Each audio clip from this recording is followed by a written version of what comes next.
लेकिन मुझे मेरी जिंदगी में भी ऐसा वक्त आया था, लेकिन मैंने उस टाइम पे दोनों का मुकाबला नहीं किया। एक तरफ मेरी माँ बीमार पड़ी हुई थी, कैंसर पेशेंट थी मेरी माँ कैंसर पेशेंट पड़ी हुई थी। जब मैंने अरेस्ट हुआ था फोर्टिस हॉस्पिटल के अंदर, मैंने अरेस्ट हुआ था, उस टाइम पे पूरे डॉक्टर्स मुझे बोल दिए थे कि नहीं तेरी माँ बचेगी नहीं, तेरी माँ को कैंसर है। तो मैंने 3 महीने का अंदाजा नहीं लगाया था, 3 महीने में मैं छूट कर आ जाऊंगा। लेकिन मेरी नजर में था कि भाई हर जो पुलिस ऑफिसर जो अरेस्ट किए 5 साल के लिए तू जेल जा रहा है, तू नहीं आएगा, तेरी माँ के टाइम पर तू रहना है इधर, तू हकीकत में आ बोल। लेकिन मैंने कोई चीज उनकी नहीं माना, लेकिन अल्लाह को राजी किया। सिर्फ और सिर्फ मुझे मेरी माँ के बारे में मैं इतना ही सोचा, शायद वही सजा मुझे मिलती।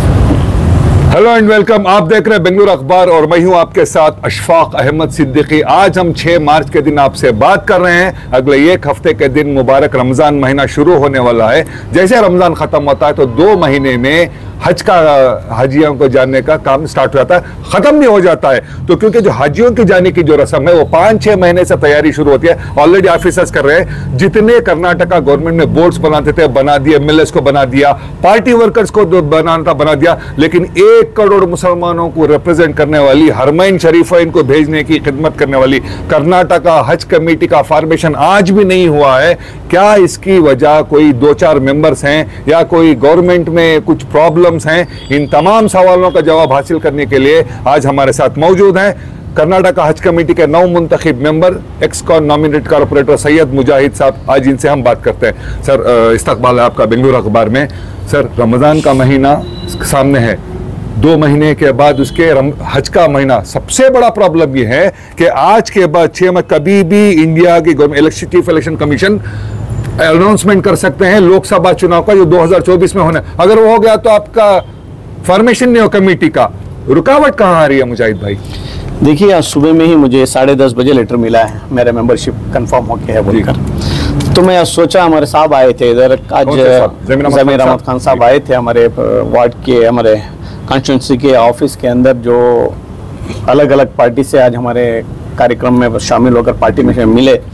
तो उस टाइम पे मैं सोचा कि भाई साहब को घर पे लाके बुला के बात करेंगे बोलकर, उन्होंने कहीं जयनगर जाना बोलकर मसरूफियात की वजह से उन्होंने चले गए, इसीलिए बात अधूरी होगी। लेकिन मेरा कहना यह है कि भाई अगरचे मेरी तरफ से पूछोगे तो मैं बोलूँगा कि भाई ये 2 महीने पहले ही हो जाना चाहिए था।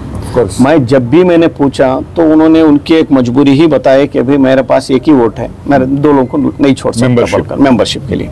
तो उनका मेंबरशिप हो गया, तो मैं लोगों को मनाते मैं थक गया। लास्ट में नसीर अहमद साहब ने एक बड़ा दिल कर उन्होंने उनकी मेंबरशिप मुझे देकर मुझे मेंबर बनाए।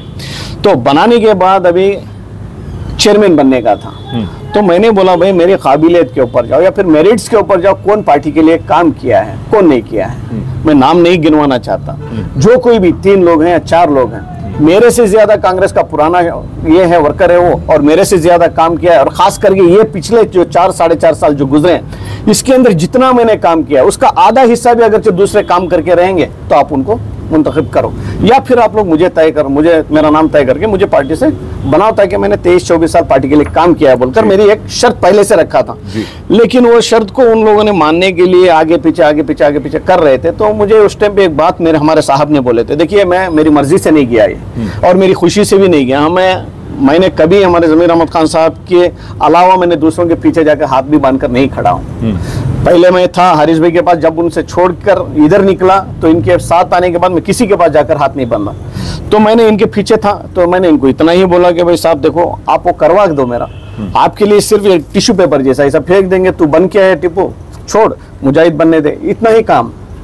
पूरा मिलाएंगे तो 5 सेकंड का काम है। क्या जमीर अहमद खान साहब ने कभी आपको कहा था पिछले 1 साल में कि आप चेयरमैन बने? क्योंकि हमने हज भवन है वहाँ के प्रोग्राम में हमने सुना था कि स्टेज पर उन्होंने आपको चेयरमैन के नाम से पुकारा था, आइए चेयरमैन बैठिए, अगर हमें याद है मीडिया में भी है। नहीं, वो मुझे मालूम नहीं है। हाँ। मैं अगर सुना हूँ या नहीं सुना हूँ, मैं वो उसके बारे में डिस्कस करना नहीं चाहता। लेकिन मैंने साहब से इतना ही किया था कि भाई साहब आप मुझे बना के ख़त्म करो या फिर मेरिट्स के ऊपर जाओ। पार्टी के लिए मैंने बहुत काम किया है। खैर अगरचे वैसा नहीं भी हुआ तो आज मैं हाथ जोड़कर, मैं अगरचे मेरे से कोई गलती हो के हमारे साहब के पास हो या पूरे लीडरों के पास हो या उलमा इकराम के पास, हाथ जोड़कर माफ़ी मांगता हूँ। आप मुझे एक मौका दें खिदमत करने का, क्योंकि अगरचे नहीं करोगे तो देखो पार्टी ने आज मेरी मेहनत को ज़ाया नहीं की है, पार्टी ने पहचान कर मुझे मेरा हक दी है। लेकिन आप लोग आनातानी कर आप लोग मेरे हक देने में पीछे हटेंगे तो मेरे साथ इंसाफ कौन करेगा? सर, हज कमेटी का जो चेयरमैन मुंतखब होता है उसका जो बायलॉज के हिसाब से जो प्रोसेस है, जितने मेंबर्स, अब 16 मेंबर्स हैं तो उसमें 9 वोट जो लेता है वो चेयरमैन मुंतखब, ये पैटर्न है। लेकिन कहीं ऐसा नहीं कि आप चले गए KPCC president D K Shiv Kumar के पास या आपने एक व्हिप निकाल लिया वहां से कि जैसे जितने भी हैं कांग्रेस के ही है, शायद इसलिए भी ये ताखिर हो रही है, कोई नाराज हो गया आपसे, क्या ये भी एक वजह है? सुनिए, मुझे नहीं मालूम है। देखिए मैंने ये सोचा था सबसे पहले जब इधर रिजवान अरशद आकर इलेक्शन लड़े, उस टाइम पर बेंगलुरु में कोई रिजवान अरशद साहब को नहीं जानता था। ये एक सबसे मेजर पॉइंट है। और हाईकमांड का ऑर्डर था तो रिजवान साहब को एमपी इलेक्शन वो भी सीख के जाफर शरीफ जैसे इंसान को रुका कर उनको सीट दी। क्यों? Order is order, high command. उसी तरीके से दूसरी बार भी उन्होंने लेके आए, उस टाइम पर भी उन्होंने हाईकमांड का पावर दिखाया। तो उसके होते हुए हमारे नासिर हुसैन साहब जब उन्होंने राज्यसभा पहले बार बने, उस टाइम पे भी कर्नाटक में कोई नहीं जानता था उनको।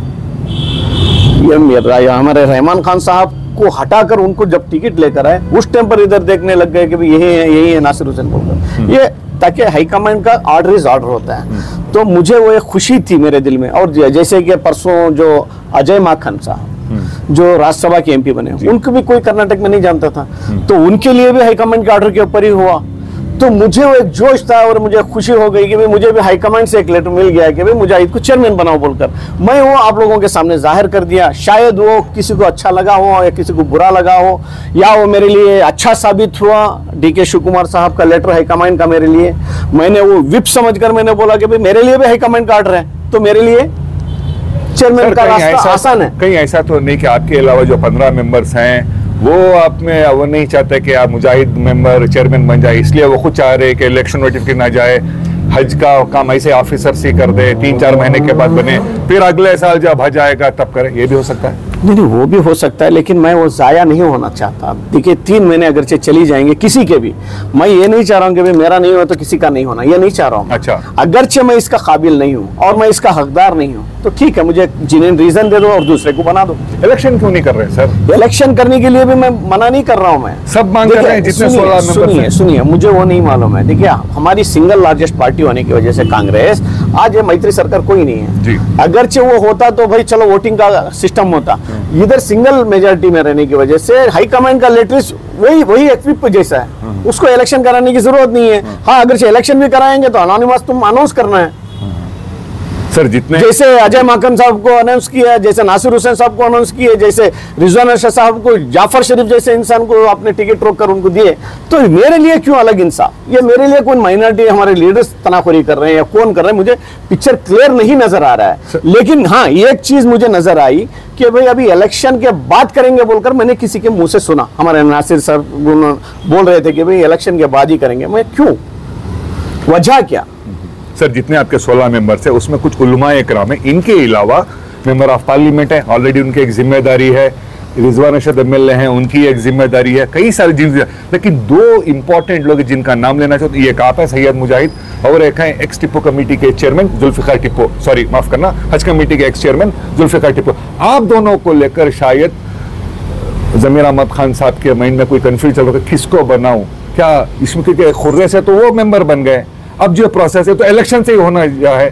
लोगों में बहुत कंफ्यूजन है सर, क्योंकि इस बार हज कमेटी नहीं बैठी तो ऑफिसर से उतना काम नहीं हो पाता जो चेयरमैन या कमेटी बैठ के चलाती है, लोगों को तकलीफ हो रही है। तो सरकार से अब क्या मांग करना चाहेंगे? मैं सरकार से और सरकार से जो चुने हुए नुमाइंदे हैं उन लोगों से मैं एक अपील कर रहा हूँ, अगरचे आप लोगों को लगता है मेरे काबिलियत में कोई कमी है और मैंने पार्टी के लिए लॉयल काम नहीं किया है, और ख़ास करके 23-24 साल जो मैंने मेहनत पार्टी के लिए किया है, और उसी के साथ साथ जो पिछले 4 या 5 साल के अंदर मैंने जितनी मेहनत किया है ये कमर्शियल है। बेंगलुरु सिटी के अंदर लोगों को लेकर आना, लोगों को इकट्ठा करना और लोगों को एक प्रोग्रामों में लेकर जाना, जो खरियों में जो खर्च आता है उससे 4 गुना ज्यादा इधर आता है। सब चीज मैंने अपने खुद के पॉकेट से मैंने इस्तेमाल किया है, खर्च किया है। उसके बावजूद अगर से आपको लगता है जो मेरे कॉम्पिटिटर में 2 लोग कोई खड़े हैं, जो भी हैं, मैं ये नहीं बोलता कि वो पार्टी में है या नहीं है, नहीं है पार्टी में जम के हैं, अभी उनकी मेंबरशिप है या नहीं है, मैं इसके बारे में वादा नहीं करना चाहता। अगरचे मेरे से ज्यादा उनकी मेहनत है पार्टी को, चलो मेरे से एक आधा भी 50% भी अगरचे उनको है, कोई भी 2 जो कैंडिडेट जो बोल रहे हैं, खैर नाम ही बोल देता हूँ, जो टीपू बोल रहे हैं और प्लस आकर शाहिद भाई बोल रहे हैं, अगरचे मेरे से ज्यादा उन्होंने पार्टी के लिए काम करके हैं, तो अल्हम्दुलिल्लाह आप लोग आगे बढ़कर। पार्टी कैसे डिसाइड करेगी सर? ये तो इलेक्शन में सेलेक्ट होना है, 16 मेंबर बैठना है, 16 मेंबर उठाना है, तो पार्टी का कैसा क्या ये बायलॉज चेंज हो रहे हैं आपके चेयरमैन सेलेक्ट करने का प्रोसेस? नहीं, देखिए, देखो ये हमारे साहब ने क्या कर दिए थे, मैंने मेरी मर्जी से नहीं किया, मेरी मर्जी से मैं किसी के पास नहीं गया, लेकिन हमारे साहब ने क्या किए थे, हमारे जमीर अहमद खान साहब ने, ये कांग्रेस पार्टी समंदर जैसी है, इधर चेयरमैन बनाना उतना आसान नहीं है, बोलने की वजह से मेरे सोर्स लगाकर मैंने डीके शिव कुमार साहब तक पहुंचा, उनके पास जाकर हमारे सलाहियत और जो मैंने मेहनत किया था, जो मेरे प्रोफाइल था पूरा उनके पास देकर, जिसके पास मुझे देना था उनके पास दिया, तो उन्होंने इनको सामने फॉरवर्ड करने की वजह से मुझे चेयरमैन के लिए मुंतखब करो बोलकर डीके शिव कुमार जी ने दिए। लेकिन मुझे लग रहा है कि अभी डीके शिव कुमार जी का लेटर मेरे लिए एक फायदे का सौदा हुआ या मेरे लिए नुकसान का सौदा हुआ, मैं अभी ये तय कर नहीं पा रहा। ये बहुत कंफ्यूजन है। इसमें एक इंपॉर्टेंट पॉइंट छपी है सर, डीके शिव कुमार ने आपको लेटर दे दिया कि इनको बताओ बोल के, क्या डीके शिव कुमार ने दूसरे 15 मेंबर्स को भी लेटर भेजा है कि सैयद मुजाहिद को सेलेक्ट करो? देखिए ऐसा नहीं होता है। क्या ऐसा अगर जो बोलेंगे तो क्या 40 मेंबरों को जो विधानसभा, सुनिए विधानसभा के अंदर क्या 40 मेंबरों को वोटर्स को ये भेजे क्या अलग से की बात कर रहे हैं? हाँ, तो ये मेरा वीपी है, ये तो मेरा वीपी है ना, तो सबको भी जाना चाहिए कि इनके नाम पर वोट दो, जैसे राज्यसभा में विप दिया गया था। सुनिए, मैं इसके लिए मना नहीं कर रहा हूँ, अगरचे विप सबको जाना जरूरी है, तो आप लोग मुझे बोलो ना, जो आपने मेरे पास रिसीव किए सीईओ या मिनिस्टर, हज मिनिस्टर, कोई भी नहीं भाई, हम सबको भी उनको विप ये 2 बोल के बोलेंगे तो मैं जाकर फिर से उनसे एक टाइम रखता हूं। लेकिन इधर सबसे बड़ा कंफ्यूजन ये है, मैंने डीके शिव कुमार जी का मैं लेटर जो लेकर आया हूं, मैं जब चेयरमैन बनाऊं बोलकर, या वो मेरे लिए फायदेमंद है या मेरे लिए नुकसान हो गया, ये मुझे समझ में नहीं आ रहा, क्योंकि मेरे हमारे माइनॉरिटी लीडर्स तय करने के लिए इतना आगे पीछे, पूरे चेयरमैन पूरे फिक्स हो गए हैं, हर तरीके से हर कमेटी के पूरे चेयरमैन फिक्स हो गए। उसके बावजूद अब हज का सीजन है 2 महीने के अंदर, उसके बावजूद आप लोग इसके लिए इतना आना तानी कर खींच तान कर रहे हैं, तो उसका रीजन बताओ। क्या मेरे ऊपर कुछ एलिगेशंस हैं? अगर एलिगेशंस हैं तो मैं खुले डंके की चोट पर बोलता हूं, चलो रीओपन करवाएंगे।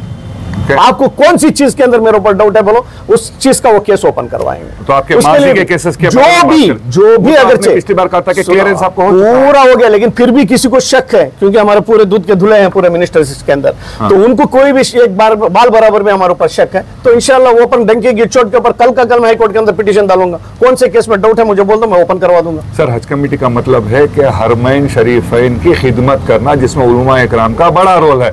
शहर में काफी सारे उलमा इकराम हैं, उनको आप क्या गुजारिश करना चाहेंगे? मैं उलमा इकराम से और खास करके हमारे लीडरों से, खासकर पूरे नामों के साथ मैं गिनवा देता हूं, आप लोग अगरचे इसके अंदर पहल कर आप लोग इसके अंदर एंट्री कर अगरचे हो सके तो आप लोग मुझे हक दिलाने के लिए आगे आए, या फिर मैं इसका हकदार नहीं हूं तो दूसरा कोई भी मेरे से काबिल आपको लग रहा है, मेरे से ज्यादा मेहनत पार्टी के लिए करके, आप उसी का नाम अनाउंस कर दो, ताकि इसको लेट मत करो, ताकि इलेक्शन के बाद बोलेंगे इलेक्शन के बाद क्या क्या हालात होते हैं इसका अंदाजा सबको मालूम है। तो इसलिए मैं वो नहीं चाहता, मेरा अच्छा नहीं हुआ तो मैं दूसरों का बुरा करके मुझे उससे कुछ फायदा नहीं है।